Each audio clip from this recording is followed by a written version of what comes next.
of change is blowing through this continent. Whether we like it or not, this gross national consciousness is a political fact. We must all accept it as a fact. And our national policies must take account of it. You understand this better than anyone. You are sprung from Europe, the home of nations. And here in Africa you have yourselves created a free nation, a new nation. Indeed, the history of our times, yours will be recorded as the first of the African nations.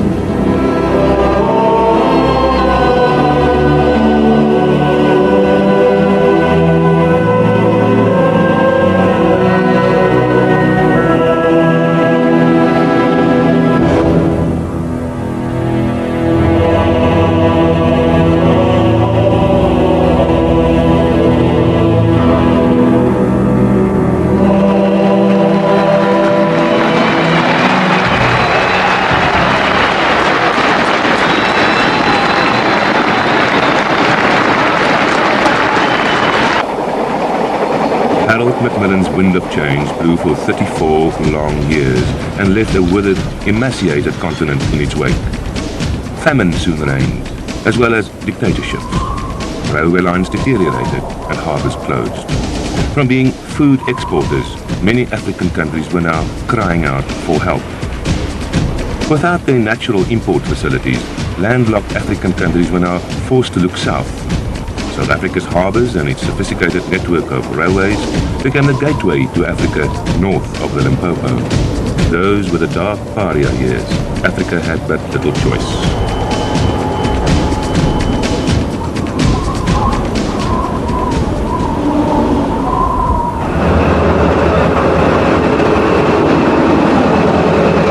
Things were so bad that border posts like Beitbridge and Messina operated as separate entities. In an operation that could take up to 3 hours at a time, trains were checked, first at Messina and then again a kilometre further by Zimbabwean technicians. A silly and unnecessary duplication of tasks. But is this still the case? Are we still hurting each other while trying to help one another? The answer is no. Since a few weeks ago, there were no more duplication of tasks. Everything is done jointly now. This was our first surprise, with more to follow.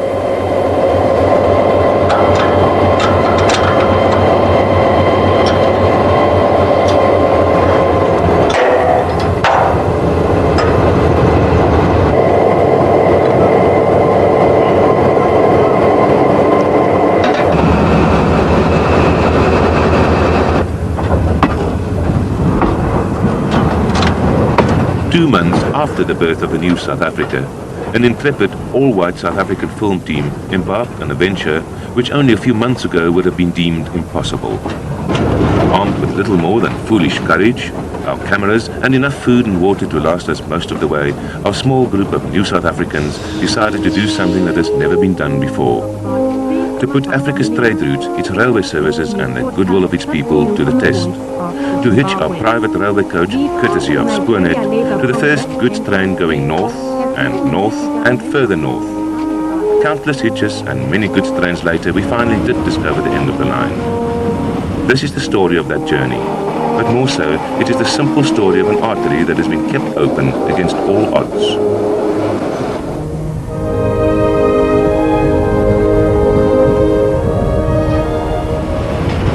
Throughout the dark years of apartheid, South Africa's trains travelled quietly up along the spine of Africa to countries as far north as Zaire.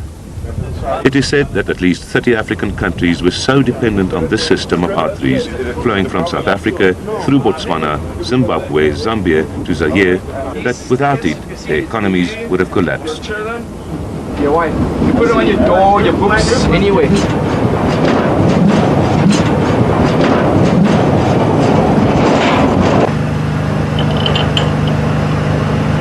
This man is a carriage and wagon examiner, and his job is to ensure the roadworthiness of every carriage.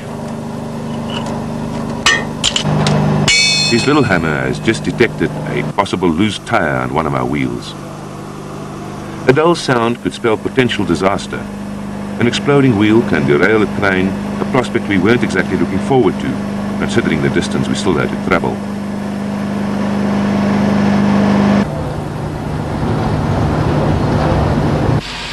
Steam trains, romantic as they may seem, are about to be phased out completely, even in Zimbabwe. Inhibiting costs, environmental factors and the introduction of diesel units has put an end to these majestic old iron horses of colonial days long gone by. Still, we felt sadly privileged, being passing witnesses to the last hours of an era that took the world and Africa by storm more than a century ago. Diesel locomotives are real monsters in the transport business. They weigh over 100 tons and can pull up to 35 fully loaded trucks at a time. And their drivers? They are special people. They are the people railway bosses depend on to keep these lines open. Hitchhiking into Africa with 78 tons of steel on wheels, a four-wheel drive vehicle and a generator was met with surprisingly casual acceptance. Zimbabwean hospitality was overwhelming, and we were even allowed on the footplate, that is, inside the locomotive, generally sacred ground for outsiders. You see what happens? Most of those trains are run through, you know. Now this one is like for recording what each siding has got. So where this guard, you know, every time we see a truck, we stop, it takes the details. Yeah. Every time we get where the siding is clear, just push clear. When it gets to the next open station, that will be Somers. It's going to hand you these documents there. And then tomorrow, well, they're all smashed into the computer, that information, and they know what's the position in their sidings.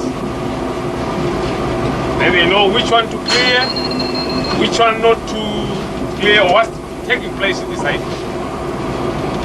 You will be running through, you know. You won't be stopping to get all that information. Yeah. Because you have put it inside. Yeah. With great aplomb, we were told that this is the third longest straight stretch of railroad track in the world, and it certainly looked like it. Following the liberalization of the traditional colonies in Africa, aid finance, or development assistance for African countries, especially in the areas of economic and social infrastructure, became big business for countries like the United States, Japan, Belgium, Sweden, and others. Many of the locomotives we hitched were part of an aid package from some donor country, like this one from the United States, on our way to Delhi, Sawmills, Thompson Junction, and Victoria Falls.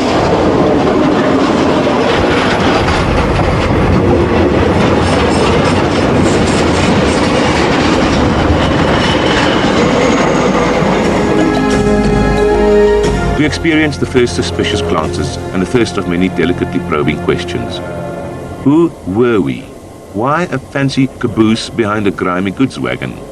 And the flags? What's with the flags?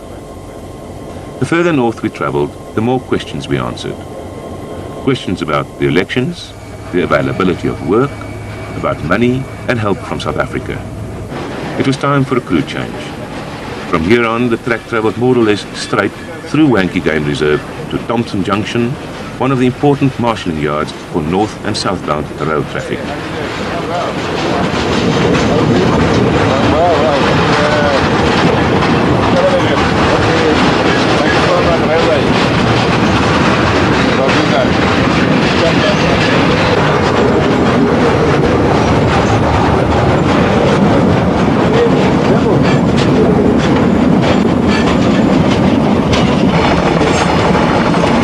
Here on, the scenery changes dramatically. Tropical palm trees with a faint line of African bush as far as the eye could see. This route passes through the Wankie Nature Reserve, and game crossing the single railway line is a constant danger to themselves and the daily passenger train running between Bulawayo and Victoria Falls. It wasn't long before we too fell foul of a herd of zebra crossing the line.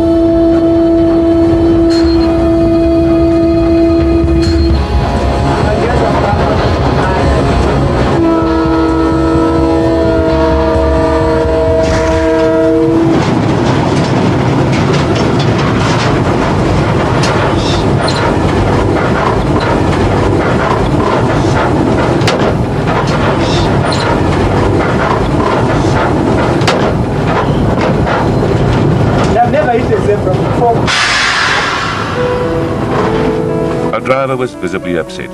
If he could have stopped the train, he would have.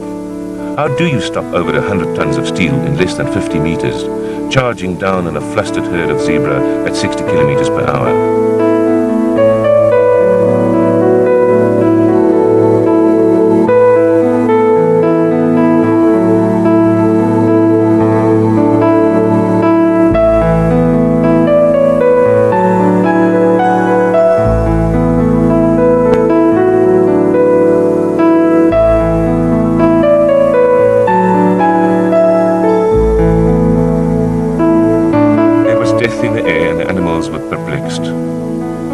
damage to the loco, and little was left of the dead zebra.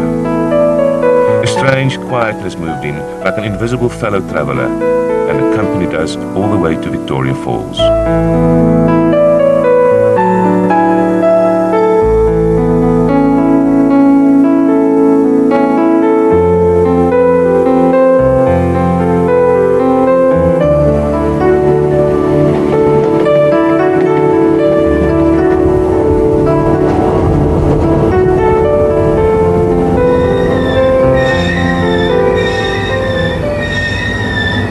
The last passenger train for all those travelling to Zambia and beyond pulls into Victoria Falls Station.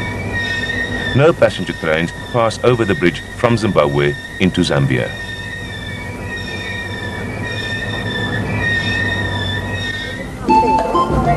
For these people, this means a walk of up to 12 kilometers across the border to Livingstone.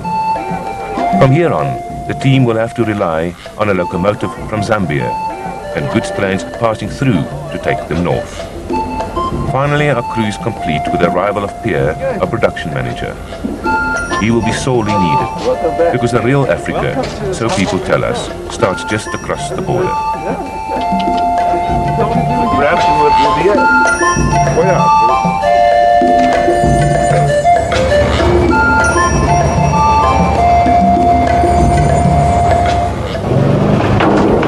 Falls also meant replenishment time for the team, and for that the four-wheel drive had to come off its flatbed.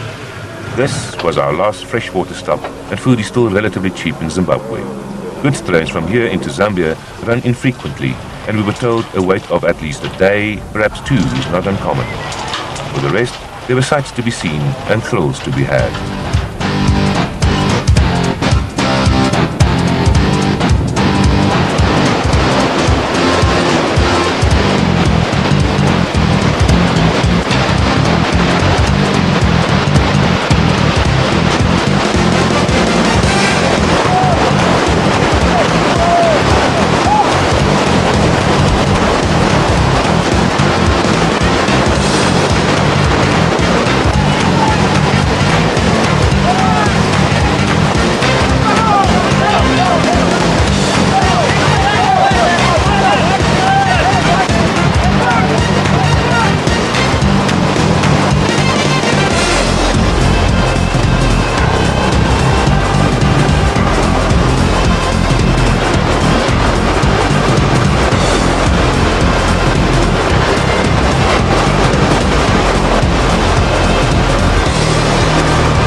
A sunset cruise at Victoria Falls, and our crew meets up with another new South African bunch on their way to Nairobi. 94 people, some of them families and others single, all bent on reaching Nairobi together in the strangest assortment of vehicles. We met Simon Fourie, leader of this lot, and asked him what his safari is all about. But what it is basically is we are cementing a friendship which started when South Africa became accepted. Now, we're accepted first and foremost by our neighbours, and they're very important to us. You know, all our neighbours up north, all the way up to Nairobi. And all it is, we're sort of consummating a marriage, as it were. We're part of the consummation of this friendship theme. You know, we're not really friends until we've met the people. So we got all these people together, families, children from 3 years old onwards, and we're travelling up to Nairobi, and we're making friends all along the way. And it's with motorcycles, motor cars, buckies, you name it, aeroplanes, the whole tutti. And we're making friends. As we go up, we sort of make friends. I like to think of it as a cementing of a friendship which started when South Africa was accepted by everybody.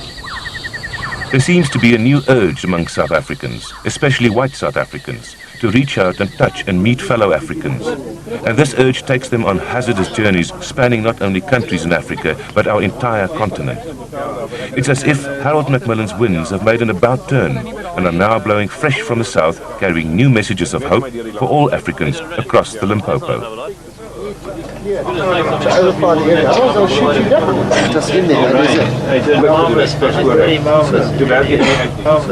Day 6 of our journey, and we've had news of an approaching goods train which could, perhaps, take us into Zambia. The coach has been stocked with food and fresh water. Four-wheel drive vehicle was the last to get on board, and we were ready and waiting. No, keep it turning.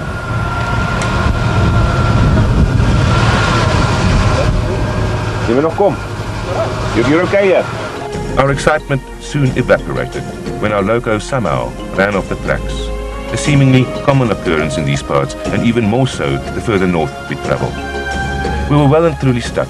Not a single phone was in working order, which resulted in urgent arrangements being made by means of our portable satellite phone, a useful instrument in these parts if there ever was one.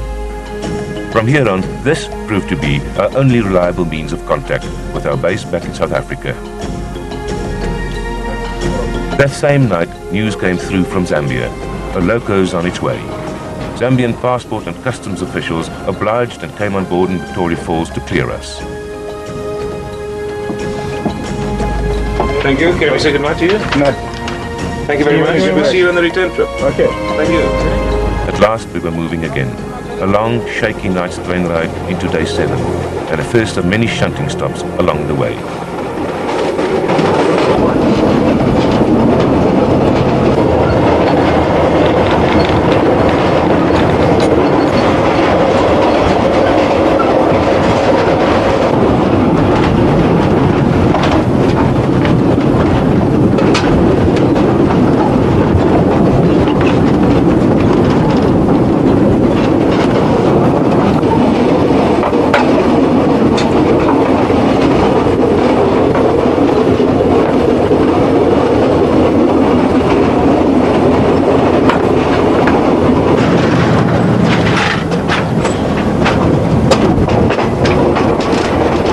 We soon discovered what shunting is all about. Trains are being made up as they go along. The order in which these trains are hooked is important and is determined by its final destination en route. This is one we use to test if the brakes are coming on properly on the whole train. It gives us the evidence that the pipes in which the air passes through are clear and they are not blocked. That's an assurance that we are going to have brakes on our way once the pipe is through.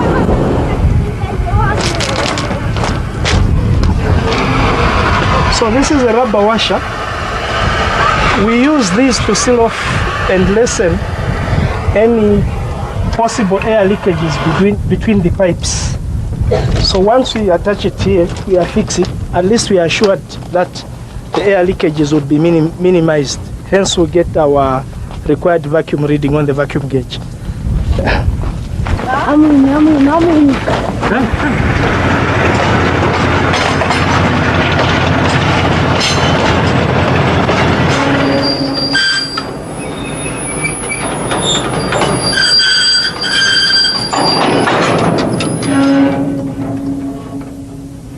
Normally this is where the brake van is supposed to be attached, but because we don't have a brake van, we are going to use this gauge to show us the vacuum reading through the whole consist of the train.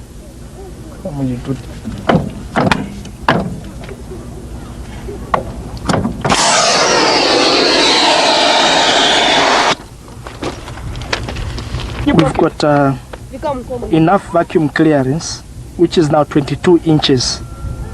So our minimum is supposed to be 12, isn't it? Yes. Our minimum is 12, but once we are above 12 inches, then we know that our train is safe and we have the braking power required to stop the train at any point.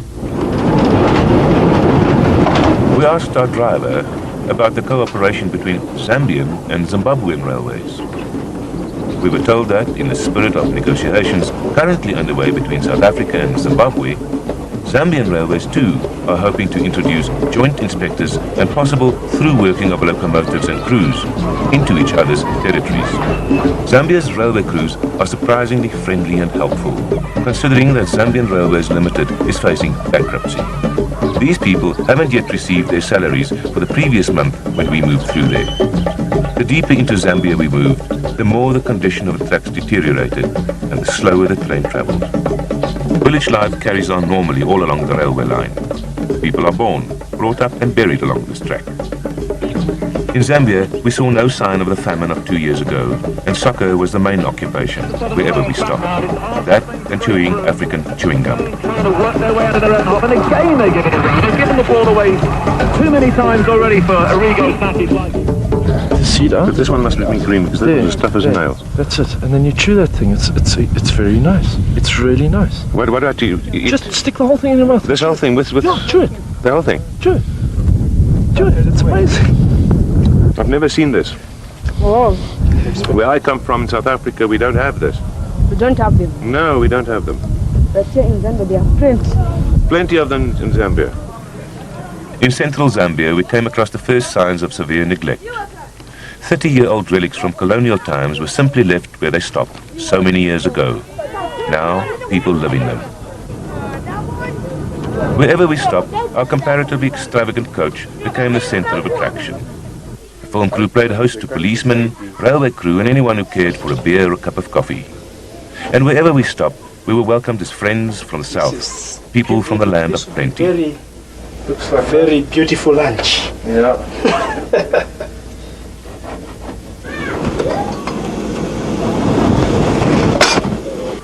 Better that way.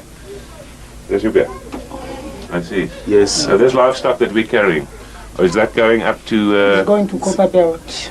Uh-huh. Market is available unless if someone.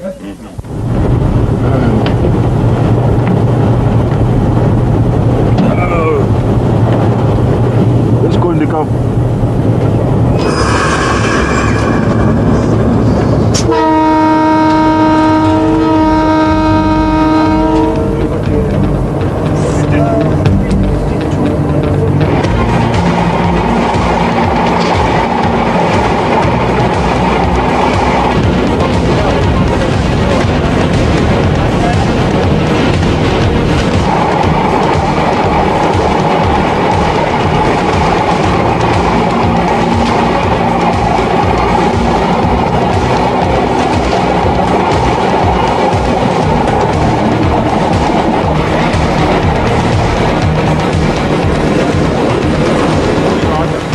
Anyone wondering what this was all about? The answer is simple. Yet again, someone forgot to release the handbrake, and the film crew quickly had to become experts on coach mechanics. Better put it. Stand parallel with me. You'll see this thing goes down. It's just a Images of one of our wheels exploding at night due to metal fatigue, resulting in the crew and all their possessions flying off the tracks at 60 kilometers an hour, often flashed through our minds.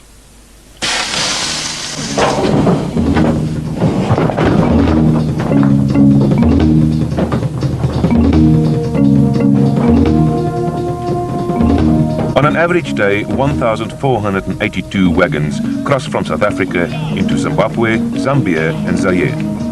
In 1993, about 5 million tons of goods were traded along these routes, with a total value of 800 million rand in transport and hire charges. In order to save what is left of Southern Africa's railways, Spoornet has finally managed to convince the managers of these railways to see themselves as components of a giant regional rail system, which would soon run an interlinked, scheduled service from Zaire to Cape Town.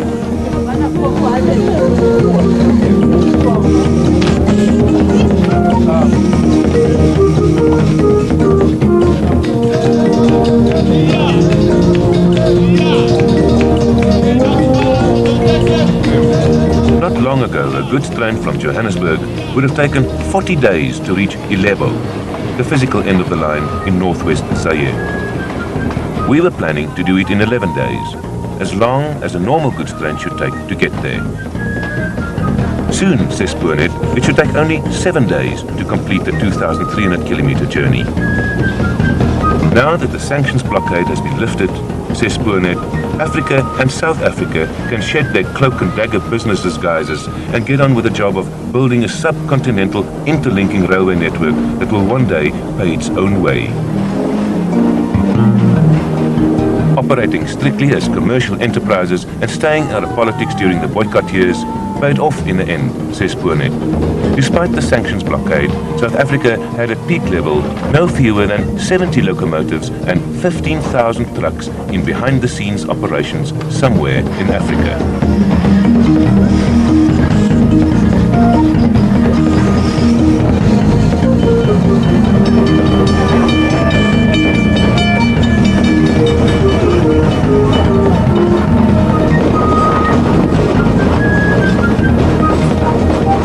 Diary says Friday, July the 30th, and we are on a slow train heading for Kapulafuta, north of Kabwe. We pass under the lines feeding electricity from Cahora Bassa to Zaire and head for Zambia's once prosperous Copperbelt region. As if things aren't bad enough, Southern Africa's railways are fighting a foe in the form of road hauliers, who now carry the bulk of the cross-border road traffic. These hauliers thrived on rail's inefficiencies and now regard any cooperation among the rail systems as collision to transfer loads from road to rail. Kapiri Mposhi and the Great Divide. This is where the track veers off to become the notoriously neglected Tazara line to Dar es Salaam, 1,860 kilometers to the east. Yet again, the diary mentions the increasing neglect. Simply listening to music becomes impossible with the din the wheels make in their effort to remain on the warped, uneven tracks.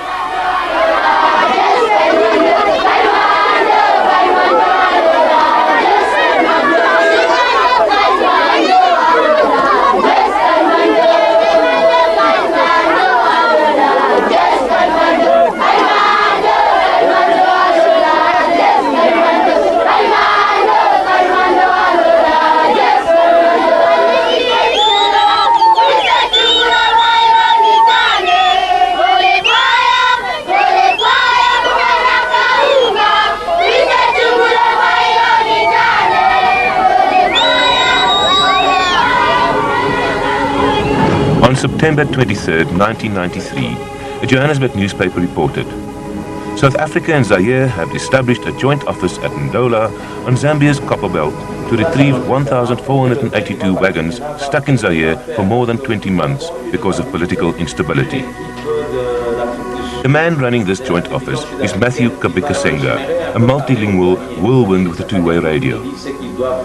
Yet again, the film crew was faced with a border crossing. This time into Zaire, the great unknown for us. The air and our notebooks was thick with rumors of lawlessness and corruption awaiting us. We weren't going to leave anything to chance, and Kabika-Senga, as he is known, had no intention of letting us down. Besides, he is a mine of information on anything related to the railways. They are calling the custom officers. They come to the radio now. Then I'll talk to him to know what must be done in terms of the equipment you have. Just the equipment that you have. What I want is him to see that you've got equipment and see the list, but you declare them, you clear them when you're in the match.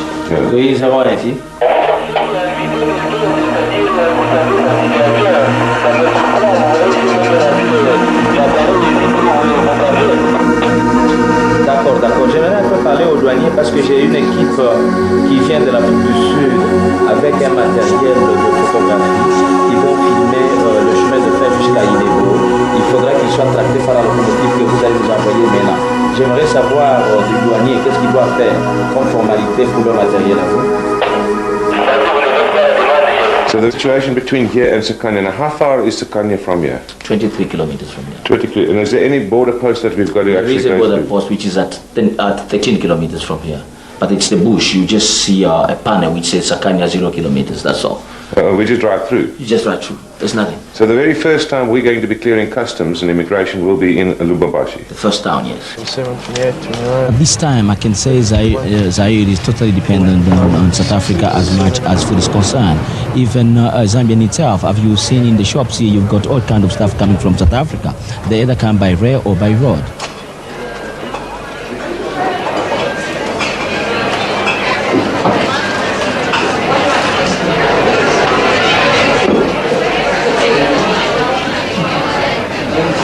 if you look at the rare, we've got too much imports in Zaire from South Africa. That things that serve in mines like gasol, like sulfur, like explosives. All these things come from South Africa. Then there is foodstuff like sugar, like cement, and some other things. There are just too many. And on the other direction, you have copper, zinc, and cobalt going from Zaire, Zambia to South Africa. And we have maize coming from Zimbabwe to Zambia and Zaire. What you have behind here are wagons of copper from ZCCM, which is the mining company in Zambia. As you've seen, they're in Tazaran wagons. They're going to Dar es Salaam for export.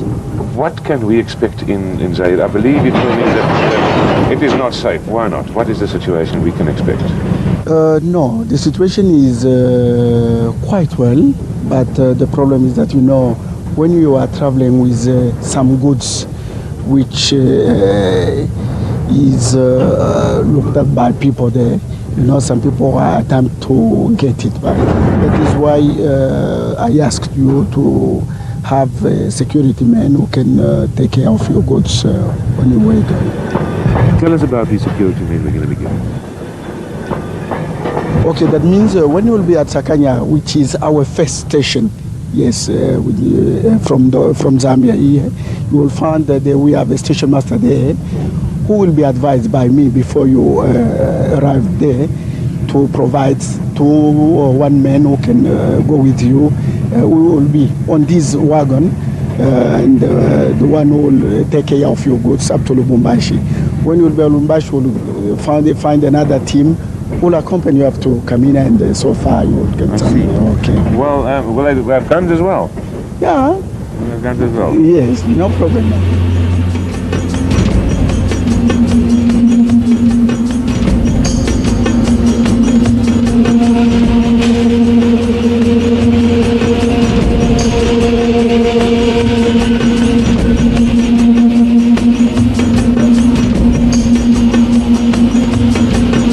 Kabika Senga and Banza Kiseba were wrong. We never did travel right through to Lubumbashi. Instead, we were detained right here at Sakanya station for 18 hours, for no reason at all, with nothing to do but to film this man doing his Houdini number.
No gift from Zaire.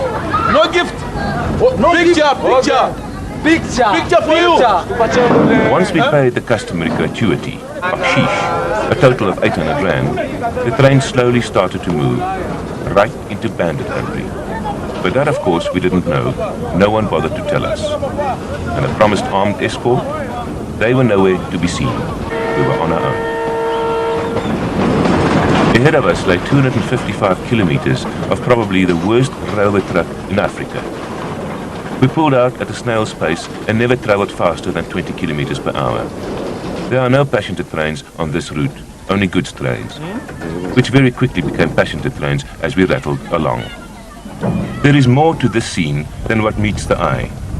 From here on, this train, for all practical purposes, is under the control of whomever carries the AK-47.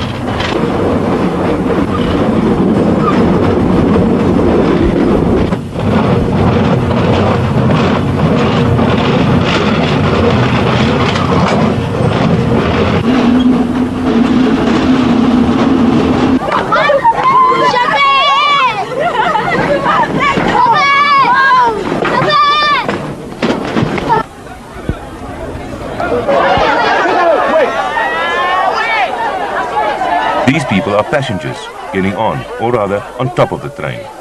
Paying passengers. Again, they pay the guys with the guns, who, in turn for money or food, promises to protect them. And protection for the film crew wasn't long in coming.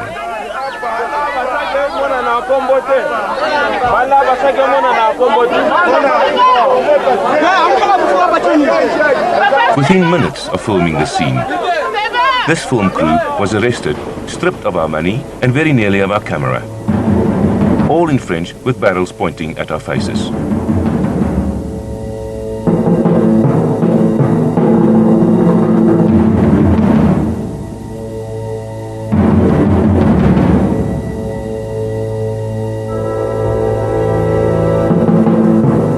With weapons from Cuba and uniforms from all corners of the globe, representing a dozen or more revolutionary armies, our guests were volatile and unpredictable to the extreme. Photographs were allowed after only a while, and later Paul was allowed to roll the television camera. Following which, they helped themselves to our beer, our cigarettes, and even our election poster.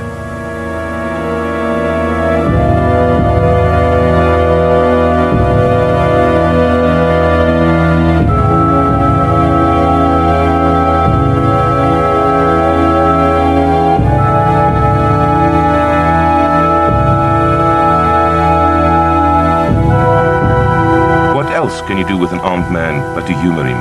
We asked ourselves, who was playing dice with who?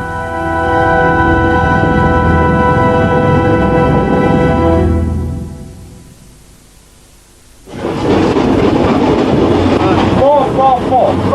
Yeah. Okay. Right down. No. We haven't won yet. Come back. Right. Off the yeah. 3 a.m. and we've been under virtual siege now for over 10 hours. The train stopped for the umpteenth time to pick up passengers.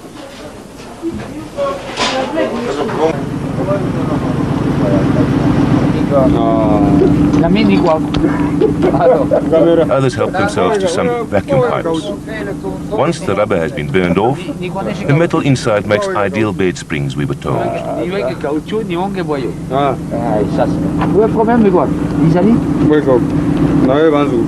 So what are they doing now?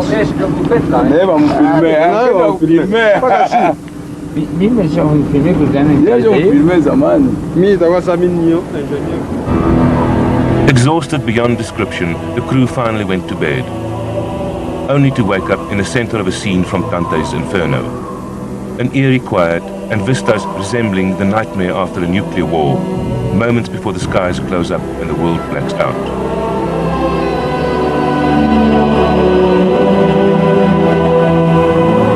Elizabethville, now Lubumbashi, is a waste dump left behind when the last Belgian walked out and switched the lights off. He didn't even bother to lock up. Whatever remained was used until it collapsed and left where it stood to rot away. Lubumbashi is a scrap metal dealer's dream come true and an economist's worst nightmare.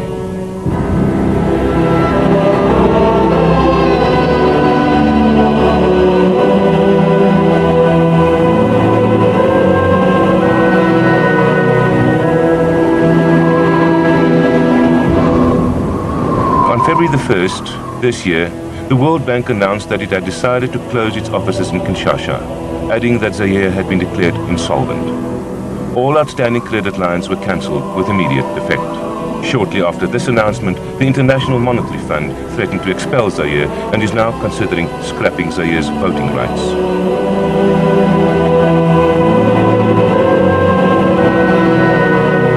At the end of 1993, Zaire's economy was running at an inflation rate of 12,000%. Zaire's economy has been in a state of collapse for years.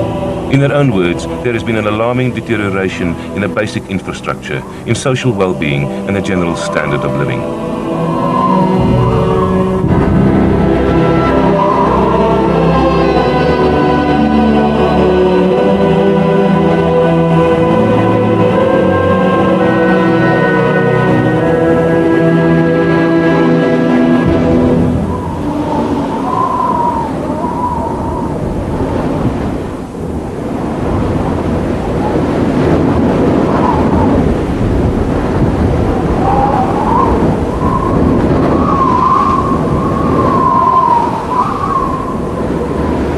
short, what this translates into is this. People are walking the streets, begging for money and food. There is hardly any food to be bought, no work and no money. But what about telecommunications, the railroad further north, those basic things one needs to run an economy with? What about roads?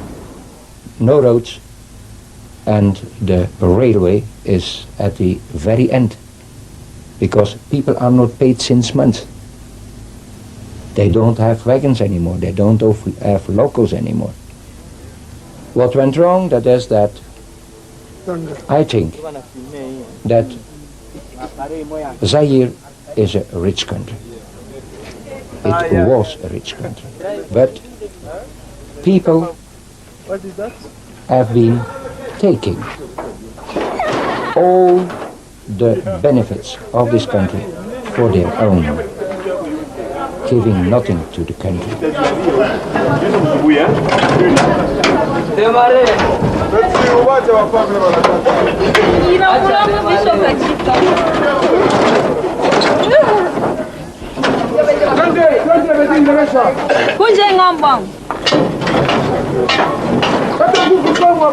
This, it was clear, was the end of the line for the television team.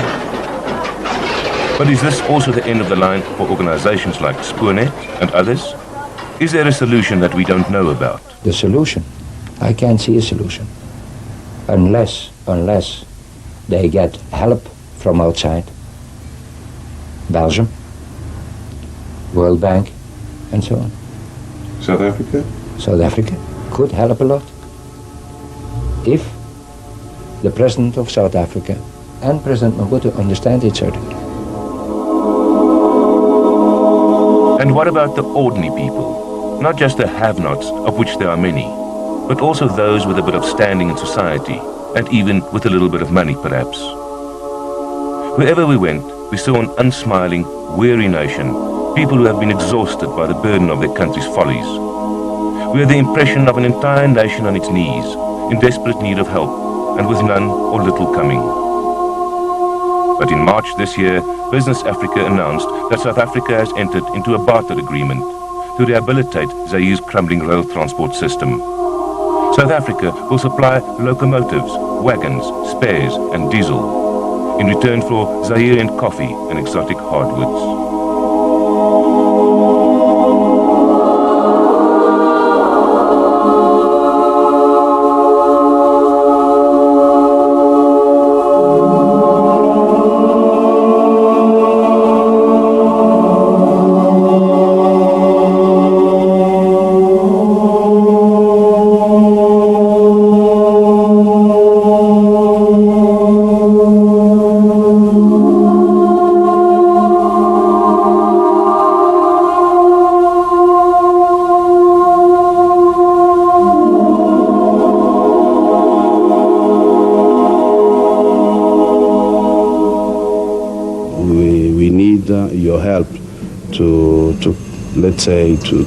To sort out those problems we have.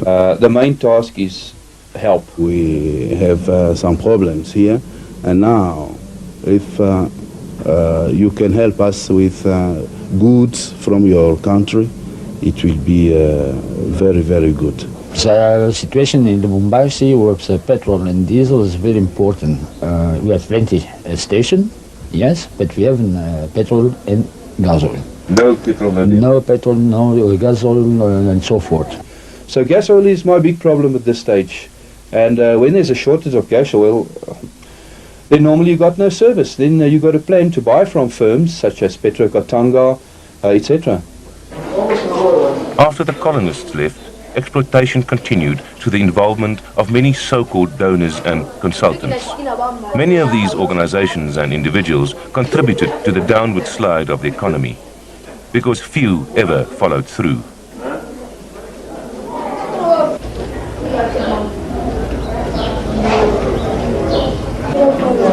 Due to a lack of money, these railway workers are receiving sacks of maize instead of cash. The size of the sack and amount of maize is in direct proportion to the number of dependents that needs to be fed.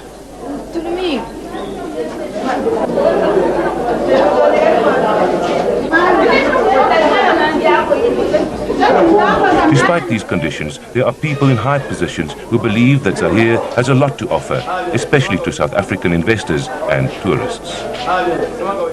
Avec plaisir. With pleasure. Je suis and of course that I'd like to see South African tourists coming to Katanga province, since among the governors of this country, I'm one of the governors who I go to South Africa every 2 months. So I'd like also to see businessmen, very important businessmen from South Africa, and also tourists coming from South Africa to come here for developing the economic and also the tourism in this province.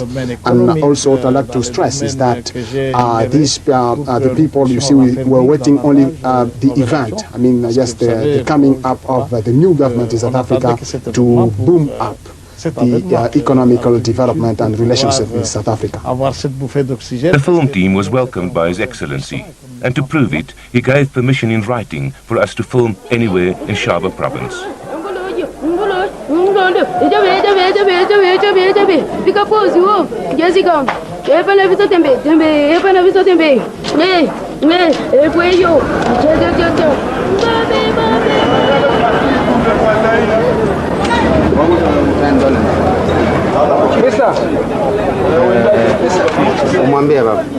Mister, 15 in the short. Mister, for you, how many people? How much is it? What is it? This one, 15,000. Come here. 15,000.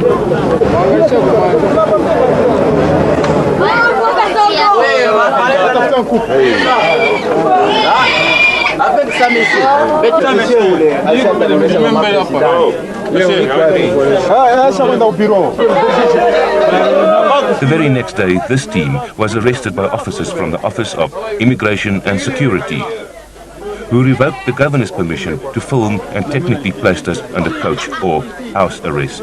Si tu mets, je prends ça, c'est moi. En principe, vous jouez? C'est ça. Tout dépendra de vous. We were stranded in Lubumbashi. We couldn't film and we couldn't leave. A derailment. Yes, and now that is now between 10 and we're now going to be leaving between 10 and 12. No, they told us now that your people might be only leaving tomorrow morning.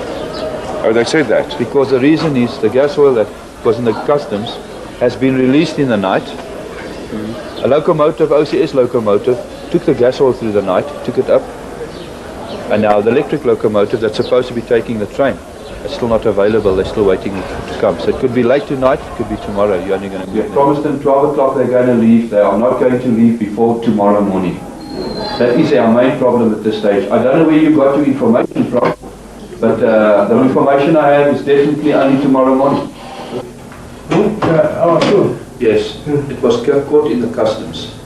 They have released that in the night. I've just been informed that they have sent a locomotive here early in the morning with the gas oil up to Camino for detour. Hier kom nader. Hier kom nader met dit.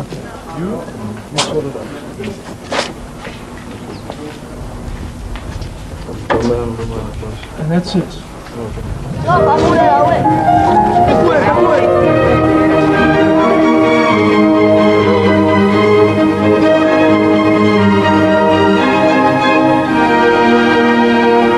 9 days after our arrival at Lubumbashi, and a number of emergency calls later, we were finally ready to head home.